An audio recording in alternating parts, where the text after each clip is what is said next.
संजय फिर से एक बार आपका स्वागत करता हूं। आज एक छोटी सी नई कहानी सुनाऊंगा आपको।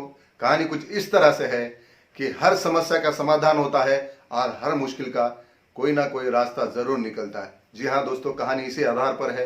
कहानी दो दोस्तों की है। दो दोस्त होते हैं जिनके दोनों के बीच बहुत गहरी दोस्ती होती है, और एक अमीर होता है और एक गरीब होता है।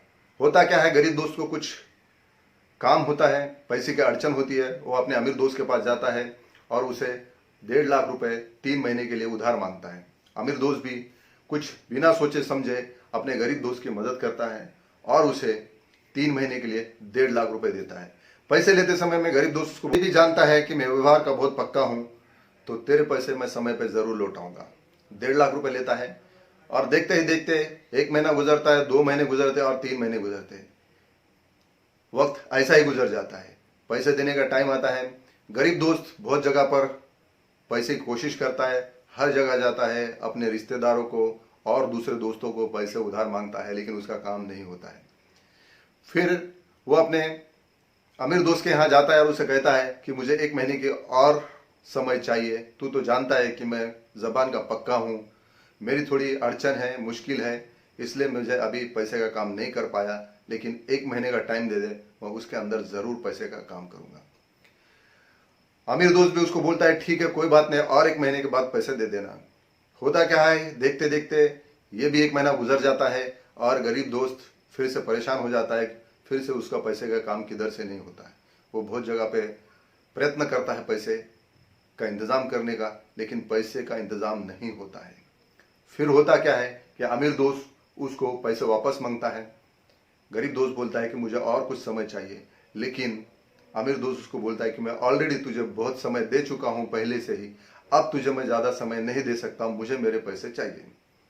अब होता ऐसा है कि गरीब दोस्त बोलता है ठीक है देख तो कोशिश करता हूं, और वो वहां से निकल जाता है। जब भी कहीं अगर गरीब दोस्त मिल जाए उसको, तो अमीर दोस्त उसको हमेशा पैसे के लिए बोलता था कि मेरे पैसे का क्या हुआ। हर जगह हर समय, चाहे वो दोस्तों में हो, 4 आदमियों में हो, मार्केट में हो, कहीं पे भी वो अमीर दोस्त उस गरीब दोस्त को कहीं पर भी पैसे मांगता था।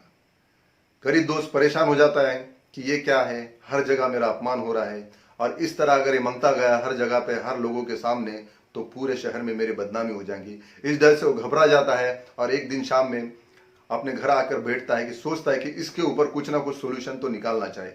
इस मुश्किल का कोई ना कोई हल होगा, इस समस्या का कोई ना कोई समाधान होगा। और फिर वो रात भर सोचता है, उसके दिमाग में एक आइडिया आ जाती है, और फिर वो सुबह उठता है और सीधा अपने अमीर दोस्त के घर जाता है और उसे कहता है कि मेरा एक जगह पे 5 लाख का काम होने वाला है। अमीर दोस्त को अच्छी तरह से कन्विंस करता है। गरीब दोस्त उसको समझाता है पूरी तरह से। उसे कहता है कि मेरा एक जगह काम अटके वाला है, 5 लाख का काम होने वाला है, मुझे 50,000 की जरूरत है वो काम के लिए। तू अगर 50,000 मुझे दे देगा तो मैं तेरे पहले 1.5 लाख रुपए और ये 50,000, ऐसे 2 लाख रुपए तुझे मैं वापस कर दूंगा। अब अमीर दोस्त भी अपने गरीब दोस्त से कन्विंस हो जाता है और उसे कहता है कि मैं तुझे 2 दिन में 50,000 रुपए दूंगा।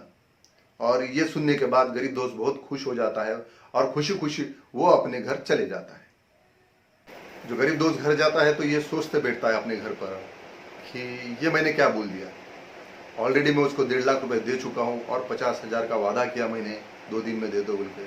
फिर वो मन ही मन एक बात ठहराता है कि कहता है कि अभी मैं 50,000 नहीं दूंगा इसको, क्योंकि मेरे ऑलरेडी 1.5 लाख रुपए इसके पास अटके वाले हैं, और 50,000 रुपये दे के मैं और अटकना नहीं चाहता हूँ। इस भावना से फिर वो अमीर दोस्त खामोश हो जाता है। और एक दिन क्या होता है कि जैसा ही अमीर दोस्त गरीब दोस्त को पैसे मांगने के लिए आता है, वैसा ही गरीब दोस्त अमीर दोस्त को याद दिलाता है कि तू मुझे 50,000 रुपये देने वाला था, उस पैसे का क्या हुआ। ये सुनकर अमीर दोस्त थोड़ा बिचक जाता है और थोड़ा घबरा जाता है कि ये क्या है। फिर क्या होता है कि अमीर दोस्त वहां से निकल जाता है। फिर ऐसा ही 4-5 बार जब भी अमीर दोस्त उसको कहीं मिल जाता तो गरीब दोस्त उसको बोलता था कि तूने मुझे 50,000 रुपये देने का वादा किया था, मेरे पैसे का क्या हुआ। वो कभी अपने दोस्तों के साथ भी रहा अमीर दोस्त, तो गरीब दोस्त उसको यही याद दिला था कि मेरे पैसे का क्या हुआ, 50,000 रुपये तू मुझे जो देने वाला था। हर मेहमान के सामने, हर मार्केट में, किधर भी अगर कहीं पे भी मिल जाए, आओ ना देखता था ना ताव देखता था। हर जगह वो गरीब दोस्त अपने अमीर दोस्त को 50,000 वापस मांगता था, बोलता था कि मुझे वो 50,000 रुपये तू देने वाला था, क्या हुआ उसका, वो मुझे पैसे दे दे। अब अमीर दोस्त परेशान हो जाता है और वो सोचता है कि ये क्या मुसीबत मैंने पाल ली, उल्टा चोर कोतवाल को डांटे, मैं इसको पैसे मांगने के बजाय यही मुझे पैसे मांग रहा है। और ये इसके कारण वो अमीर दोस्त, वो गरीब दोस्त कहीं पे दिखता तो अमीर दोस्त पहले ही भाग जाता था, उसको देखते बराबर कहीं से भी अपना रास्ता बदल देता था। अब होता क्या है कि ये भी परेशान हो जाता अमीर दोस्त, और एक दिन घर पे सोचता है कि ये क्या हो गया, मैं उसको पैसे मांगने के बजाय वो मुझे ही पैसे मांग रहा है, वो मुझसे डरने के बजाय मैं उससे डर रहा हूँ और डर के भाग रहा हूँ, ये तो कुछ सही नहीं हो रहा है, सोचता है। और फिर वो क्या करता है, दूसरे दिन उस गरीब दोस्त के घर पे जाता है, उसको समझाता है कि देख भाई, मैं तुझे 50,000 नहीं दे सकता क्योंकि ऑलरेडी मेरे 1.5 लाख रुपए तेरे पास है, वही नहीं आ रहे, तो मैं तुझे 50,000 देने वाला नहीं हूँ। और दूसरी बात, जो तेरे पास पैसे है वो तू मुझे दे दे, अगर तुझे तकलीफ है तो तू मुझे, जब तेरे पास पैसे आएंगे तब तू मुझे लौटा देना, लेकिन तू इस तरह मुझे मार्केट में कहीं दोस्तों के सामने या मेहमानों के सामने ऐसा जलील मत कर, अपमानित मत कर। ये सुनने के बाद दोस्त, जो गरीब दोस्त होता है, वो खुश हो जाता है, जो उसे चाहिए था, जो सुनना चाहता था, वो उसको सुनने को मिलता है, अमीर दोस्त वहाँ से चले जाता है। दोस्तों, कहानी का मतलब ये है कि हर समस्या का समाधान है, हर मुश्किल का कुछ ना कुछ हल निकलता है। दोस्तों, ये कहानी हमको ये सिखाती है कि कोई भी मुश्किल हो, कोई भी समस्या हो, उसका कुछ ना कुछ समाधान निकलता है। आप कहीं से पैसे उधार लेते हैं तो सच्चे दिल से, नेक नीयत से उसके पैसे ज़रूर वापस करना। इस कहानी का गलत मतलब मत निकालना। ये कहानी हमें ये सिखाती है कि सही नीयत से और सच्चे दिल से अगर किसी के आप पैसे लेते हो उधार, तो उसको ज़रूर लौटा दो। अगर इसका गलत मतलब निकालोगे और गलत नीयत से अगर किसी के पैसे उधार लोगे और इस कहानी का गलत मतलब निकालोगे, तो गलत के साथ गलत ही होगा, हर बुरे के साथ बुरा ही होता है। इसलिए दोस्तों, अच्छी नीयत से जो भी काम करोगे उसका परिणाम भी अच्छा ही होगा। अगर ये कहानी आपको अच्छी लगी तो सब्सक्राइब करना, क्योंकि आप जितना ज़्यादा सब्सक्राइब करोगे उतना ज़्यादा मुझे मोटिवेशन मिलेगा और मैं नए नए वीडियोस बनाते जाऊंगा। फिर मिलते हैं एक नए कहानी के साथ। Good bye.